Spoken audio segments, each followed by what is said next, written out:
भाजपा ने बेमेतरा जिले की साजा विधानसभा से ईश्वर साहू को अपना प्रत्याशी बनाया था। ईश्वर साहू का कोई भी राजनीतिक बैकग्राउंड नहीं है।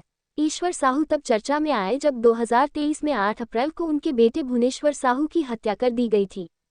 ईश्वर साहू साजा विधानसभा क्षेत्र के ग्राम बिरनपुर के रहने वाले हैं। गांव में दो समुदायों के बीच बच्चों के विवाद के बाद तनाव बढ़ गया था।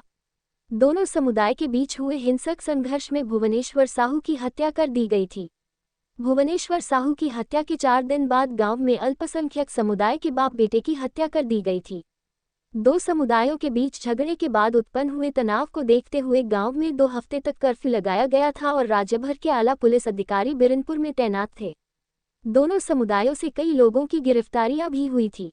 मामले में साहू समाज के भुवनेश्वर साहू की मौत के बाद सरकार ने उनके परिवार को 10 लाख रुपए मुआवजा व एक सरकारी नौकरी देने का ऑफर भी दिया था, पर भुवनेश्वर साहू के परिवार ने इसे ठुकरा दिया था। फिर मृतक भुवनेश्वर साहू के पिता ईश्वर साहू को भाजपा ने साजा विधानसभा से अपना प्रत्याशी बना दिया। बिना किसी राजनीतिक बैकग्राउंड वाले ईश्वर साहू को भाजपा ने अपनी पार्टी में शामिल कर अपना प्रत्याशी बनाकर हिंदुत्व का तो खेला ही, साथ ही ओबीसी समुदाय को साधने का काम भी किया। उन्होंने प्रदेश के कद्दावर मंत्री साजा विधानसभा से 7 बार के विधायक रविंद्र चौबे को चुनाव हराया। ईश्वर साहू को 1,01,789 वोट मिले, जबकि रविंद्र चौबे को 96,593 वोट मिले। ईश्वर साहू 5,297 वोट से चुनाव जीते। यहां तीसरा स्थान नोटा को मिला। नोटा को कुल 3,600 वोट मिले। साजा विधानसभा में 2,08,614 मतदाताओं ने मतदान किया था। यहां 14 उम्मीदवार चुनाव लड़ रहे थे। ईश्वर साहू के चुनाव प्रचार के लिए खुद केंद्रीय मंत्री अमित शाह पहुंचे थे। उन्होंने ईश्वर साहू के बेटे को न्याय दिलाने और उनके बेटे के हर हत्यारों को जेल भेजने की बात कही थी। रविंद्र चौबे यहां साजा से 7 बार के विधायक रहे थे और वर्तमान में मंत्री थे।